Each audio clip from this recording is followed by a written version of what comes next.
Good evening, everybody. So, it's nearly the NFL season. Yay. Somewhat excited for it, somewhat not. I don't know.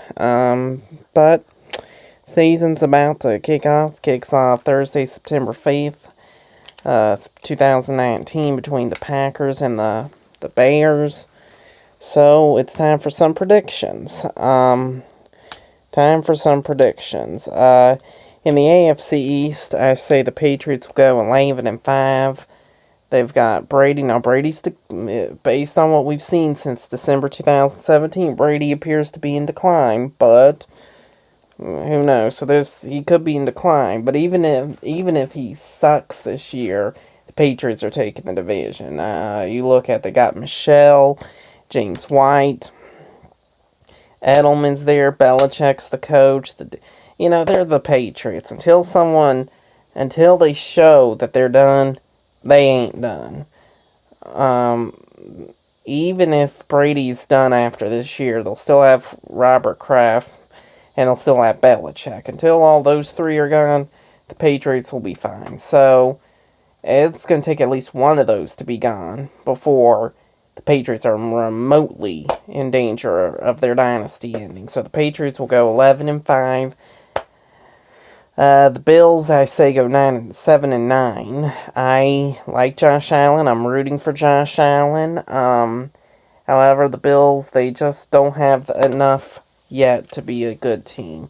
Jets go 6-10. I'm a big Sam Darnold fan. I'm rooting for Sam Darnold. I hope he becomes the first ballot Hall of Famer, but it takes time, even with the additions of like Quentin Williams and Le'Veon Bell. I'm not a big Le'Veon Bell fan. I think he's overrated. I think most of his success, 70% of his success, not 70%, but around 40% of his success in Pittsburgh was that offensive line. We saw them insert James Conner, and there were no issues. James Conner did basically the same thing Le'Veon's been doing. I think the Jets have the potentially bright future, but it's going to take some time. And so I say they go 6-10. The Dolphins, I'm a Rosen fan. I like Josh Rosen. I'm rooting for Josh Rosen. But I say they are going to go 4-12 because they're just not a good team. They're just not.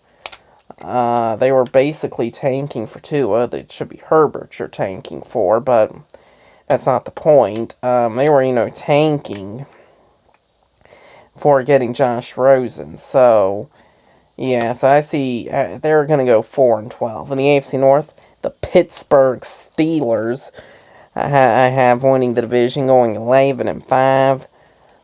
Losing Antonio Brown, I think, is going to be addition by subtraction. You still they still got Ben Roethlisberger, still got James Conner, still got Juju Smith-Schuster, still got Ryan Switzer and James Washington. The defense still got an elite offensive line, still got Mike Tomlin coaching them. Have a culture. Their defense is good, especially after, it should be better after drafting Devin Bush. And they've heard all the noise about the Cleveland Browns, that they're probably going to be motivated, and with Antonio Brown taking cheap shots every now and then at him, and less pressure on them. This is the first time in a while, in 5 years really, that they don't have true Super Bowl expectations. So to me, I'm rolling with the Steelers. The Browns I have going 9-7. I'm not as big on the Browns as a lot of people are. I'm not a big Baker Mayfield fan. To me, the Browns, they've gotten a lot of hype and noise, but they remind me a lot of last year's 49ers, the Buccaneers from 2 years ago, a team that wasn't that great, but has gotten somewhat better and looks somewhat promising, and they just flame out spectacularly. This has the potential to be a dumpster fire. Because if they lose to the Titans week 1, that could really send them on a downward spiral. And the reason it could is because then all of a sudden people are going to start being like, because remember, when you have just one game, you overreact constantly. So to me, the Browns, they are a potential disaster this year. I have them going 9-7, looking at barely missing the playoffs. After I have the Baltimore Ravens at 8-8. They're a team that can go either one way or another way. They're a team that could explode or implode. If Lamar Jackson takes his game up a level with Hollywood Brown and some of their players, that the offense could be one of the best the Ravens has had. And their defense could still, because of the culture and with the addition of Earl Thomas, good, and they could be a dark horse Super Bowl team. But if Lamar Jackson doesn't take his game up to another level, the offense is predictable. They can't. Teams have caught on to them, and that defense declines rapidly after losing all their after losing a lot on defense. I could see the Ravens being a disaster. I say they break even right now, go 8-8. And the Bengals I have going 6-10 again. Now they were 5-3 at one point last year, 4-1 before they started suffering injuries, but ultimately I see the Bengals going 6-10. In the AFC South, I have the Tennessee Titans winning the division at 10-6. They have a great defense, Derrick Henry. Now Mariota's injury prone. We all know that. A lot of how far the Titans with their roster alone, the offensive line and the defense and Derrick Henry alone and alone, that should make the Titans viable. Mariota's health and how he produces, that will determine how far the Titans do. If they get into the playoffs, and if they do, can they make any noise? Right now, I originally had the Colts winning the division before Andrew Luck's retirement.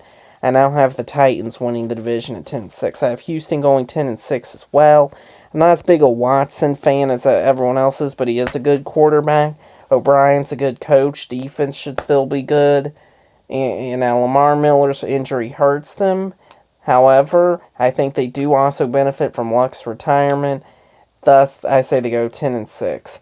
I think the Colts will still be good, even with Jacoby Brissett. I say they go 9-7. Not a playoff team, but at least a team that will be competitive and in the mix for a playoff berth. Because I look, that offensive line is finally good. Marlon Mack's still there. T.Y. Hilton, Eric Ebron. Let's see if it was just Detroit that was causing him not to be good. Where was I? So there's that, and then the defense should be much improved. So I still think the Colts are viable, but not a Super Bowl team. So they go 9-7. Jacksonville goes 8-8. Their defense is great, but their offense is questionable. I'm not a big Nick Foles fan. He seems to be a quarterback who he can catch lightning in a bottle and stuff, but it's like he's the epitome of a quarterback who, for a few games, and that's all he was asked to do in Philadelphia, he can tear it up. But long term, he can't get it done. And that's just my opinion. This is a big year for Nick Foles.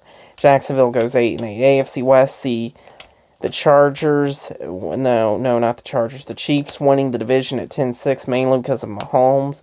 Their defense, I do not like their defense. And I have concerns of how they can run the ball. But with Mahomes and that receiving core and Andy Reid coaching them, I still see Kansas City having a great offense and going 10-6. I have the Chargers also going 10-6. I do wonder how the Melvin Gordon drama, if that could hurt them. I know they were 4-0 last year without Gordon, but that's still, if that's a cloud that hovers over their head, how will that affect the team? I like the team, but while they have a lot of talent, these are the Chargers, and they've had talent before, and they found a way to screw up. So, Chargers go 10-6. Broncos go 8-8. The Broncos, to me, are a sneaky good contender to be sneaky good this year. I like what they did in the draft. And I think the Broncos have a potentially bright future. But to me, I think they go 8-8. They're a very iffy team. Have the Raiders going 5-11. I'm not a John Gruden fan, never been a John Gruden fan. Like Derek Carr personally, but he seems to be just a guy. And like Antonio Brown was a problem in Pittsburgh when he had a Hall of Fame quarterback, a great head coach, a Hall of Fame coach who allowed him to get away with some garbage, playing for a team that knows how to develop wide receivers and a winning culture. Now he's going to Oakland, who has a terrible culture. They've only had one winning season since 2003. To me, you have three highly volatile players, good, but highly volatile players in Richie Incognito, Vontaze Burfict, and Antonio Brown. So to me, the Raiders 5-11. In the NFC East, I see the Eagles winning the division at 11-5. I'm not a Doug Peterson fan, but I am a Carson Wentz fan. People love to dump on Carson Wentz. Let's not forget, Wentz was on pace to win MVP in 2017 before he got hurt. So let's not forget, the only thing that is holding Carson Wentz back is injuries. If he can stay healthy, and that isn't it, he could be great. I see the Eagles going 11-5 and winning I see they go 12-4. Yeah, 12-4. So I have them going 12-4 and winning the NFC East. I have the Cowboys going 9-7. To me, this is a team that can combust easily if the Zeke holdout lasts long, and that hovers over them. Plus, a lot of things went right for the Cowboys last year. So I'm not a Dak Prescott fan at all. So to me, Dallas, I say, goes 9-7, missed the playoffs on the outside. I would like them more if they were in the AFC, but, oh well, they're not. I see the Washington going 5-11. To me, I'm not a Jay Gruden fan. And you're going to start Case Keenum. Outside of that 1 year in Minnesota, he's not been a good quarterback. Haskins is going to need some time to develop. I'm not even a big Haskins fan to begin with. So, 5-win season for Washington. The Giants are going to be a terrible team, 4-12. In the NFC North, see the Bears winning it at 10-6. I'm a Trubisky fan. I think he's mature, and I think he's ready to take the next step forward. That defense is fantastic. I think they'll take a little step back from last year, but I still see them being an excellent team. See Minnesota winning 10 games. See Green Bay winning 10 games. See Detroit going 7-9. In the NFC South, I see the Falcons winning it at 11-5. That offense should be scary with Devontae Freeman, Julio Jones, Calvin Ridley, Mohamed Sanu, Austin Hooper, Matt Ryan. That offense should be pretty good. And that defense should be much improved if a lot of players stay healthy. So I see the Falcons winning the division at 11-5. See New Orleans winning 10 games. I think they do regress a little, but they still got a great quarterback in Drew Brees.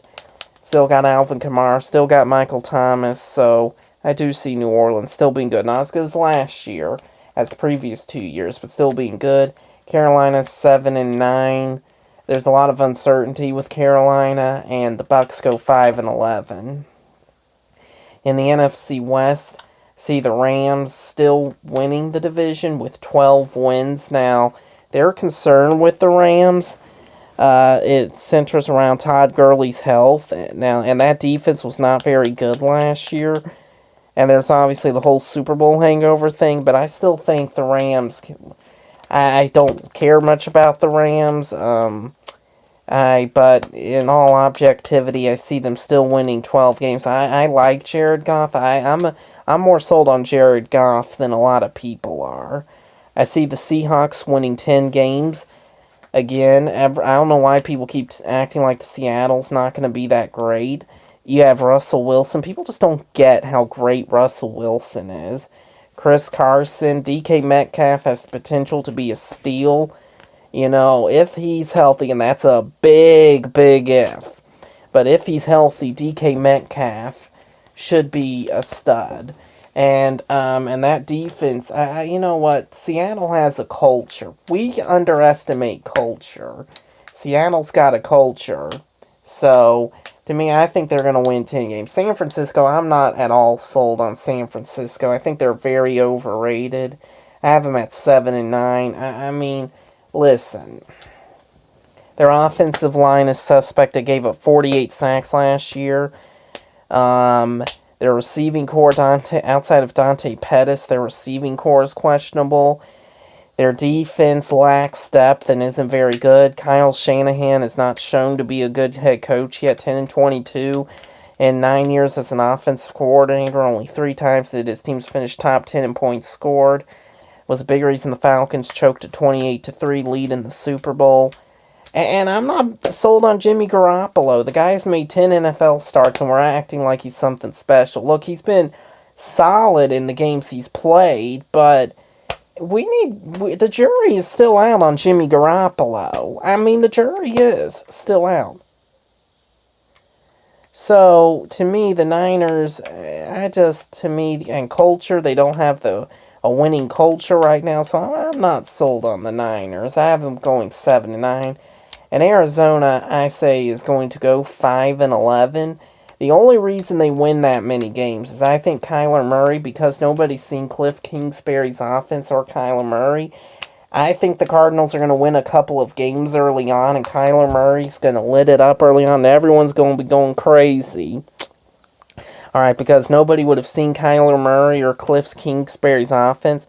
So early on, I think the Cardinals are going to win some games early on. But eventually teams are going to catch on to that offense, and I'm not a Kyler Murray fan at all. I think he made a mistake choosing football over baseball. And I see Arizona at some point, the lack of true talent coming back to bite them, and eventually they'll implode and finish 5 and 11. I would have them doing worse, similar to the 3 and 13 dumpster fire they were last year. The only reason I think they win as many as 5 games is because they're going to win a couple of games early on because nobody would have seen Cliff Kingsbury or Kyler Murray. So those are the standings. So the playoff teams in the AFC, the 1 seed will be the Patriots, the 2 seed the Steelers, the 3 seed the Titans, the 4 seed the Chiefs, the 5 seed will be the the Texans, and the 6th seed will be the Chargers. I do not see the Chargers winning in Tennessee. I just don't. The Titans, I know that because they don't play really any home games because LA doesn't care about them. I get that playing on the road is something they're used to because they basically play on the road nearly every week. However, to me, the Chargers, they have a losing culture. To me, they're the Chargers, so I say the Titans beat the Chargers, and I say the Texans beat the Chiefs because of KC's defense. So that's in the wild card round. In the divisional round, the Texans will play the Patriots, and the Titans will play the Steelers. And both those teams will win. The Steelers and the Patriots. AFC Championship game will be the Patriots versus the Steelers. And I'm rolling with the Patriots to win that game. So the Patriots win the AFC for a 4th straight season and the 5th time in 6 years and the 10th time in the Brady Belichick era. Then on the NFC side, the 1 seed will be the Eagles. The 2 seed will be the Rams. The 3 seed will be the Falcons, the 4 seed will be the Bears, and the 5 seed will be the Vikings, and the 6 seed will be the 6th seed will be the Packers. Seattle and New Orleans, despite winning 10 games, both are unfortunately left out looking on the outside in. In that, I say Green Bay loses a tough, hard game in Atlanta. I say Chicago gets beaten by Minnesota because Minnesota, Kirk Cousins is tired of all the garbage that got spewed about him, so he leads the Vikings to a win in Chicago. That will be a Vikings-Eagles game, and I think the Eagles beat the Vikings, and I say the Rams lose. Yeah, the Rams lose to the Falcons. So it will be Falcons versus Eagles in the NFC Championship game. And to me, I think the Eagles win that game because Philadelphia, I would rather Atlanta win, but my heart says the Falcons. My head says the Eagles. You have a dome team playing outside. And to me, that's just, it will be a low-scoring game, and I do think the Eagles have more talent. So, unfortunately, it's an Eagles-Patriots Super Bowl. I hate it, but it is what it is. However, this time, unlike 2 years ago, I think the Patriots beat the Eagles this time. The Patriots beat the Eagles in Miami, and they repeat as Super Bowl champions. They win their 7th Super Bowl. I don't know if that would be the end for Tom Brady. It depends on how he plays this year. If he continues to decline, like he's been showing signs, massive signs of, since December 2017, then it could be, I don't know. But the Patriots beat the Falcons the Eagles in the Super Bowl by the final score of 24-20. I say Julian Edelman wins his 2nd straight MVP of the Super Bowl.